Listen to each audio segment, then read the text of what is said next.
I do want to ask, you mentioned board seats and board Yes. meetings. I've sat on them, Jason. I thought they were pretty useless and ineffective, to be quite honest. Do you actually find board meetings help? I have changed my mind. So when I started investing, I felt there was nothing more torturous than going to a board meeting. Okay. I remember my first investment was Pipedrive. Vista bought them for 1.5 billion.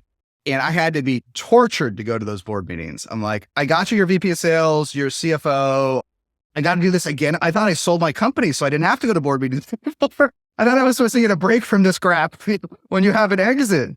And I really thought they were terrible. And none of the first investments that I do, did I appreciate them at all. None of them. But time goes on and I've learned a couple of things. First of all, as I transitioned to having more and more number one investor positions on the cap table, I realized that there's a fiduciary obligation in the lead investor and it's very serious. Who's responsible? Oh, you raised 20 million in your seed? Great.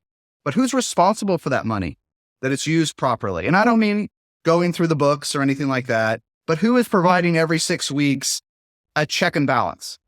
And that check and balance is that you show up and you report against revenue, you report against cash, and you report against sales and marketing. I actually view this in this age of more and more investors with smaller positions who care less. This fiduciary responsibility when I'm number one is weighty. It's weighty. And the ones where I'm number two or number three, I'm like, I don't have to do this. So it's fiduciary. Two, and boy, for founders, this is so important. Until you're big, until you're at 40, 50 million, when board meetings really are about money around the table, right? Until that phase, board meetings are at least 50% for your management team to present. There is few things more valuable to a CEO than having an external forcing function for your VPs to have to hit their numbers. How often as CEO can you yell at your team? I would argue once a year.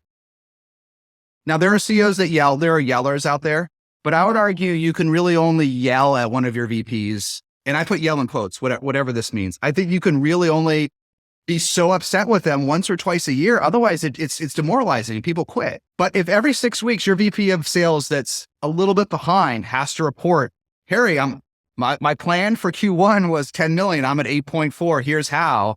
That forcing function for you not to have to do it yourself as CEO in each function area, sales, marketing, product engineering, it's like a 9 on the value scale.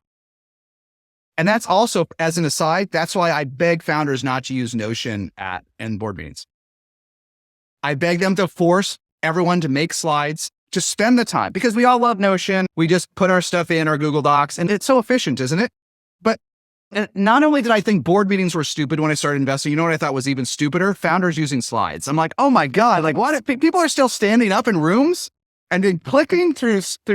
I can't believe people are still doing. I get what you do. I don't need to see your presentation. But then I realized as time goes on, the work you force your management team to put into those slides for each board meeting forces organization, self-discipline, reporting, goal analytics that otherwise they just don't bother to do. They don't do it. They just write a stream of consciousness or an update to a table. It's not the same. But if you don't put the work in, you don't get the value out, do you? No, you don't.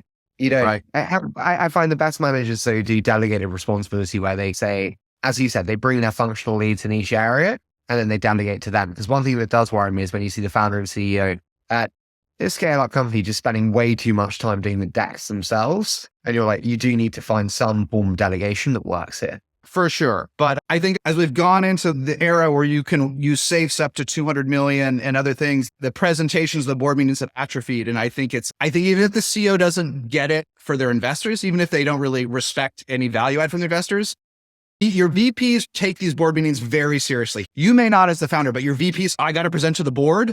Oh my God, every VP I've ever worked with gets nervous.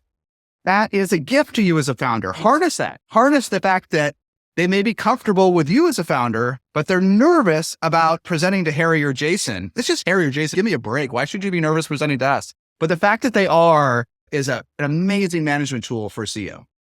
Yeah, I'd be terrified presenting to you, Jason. Yeah, and that's a gift as a founder because you don't have to yell. Yeah, no, I agree.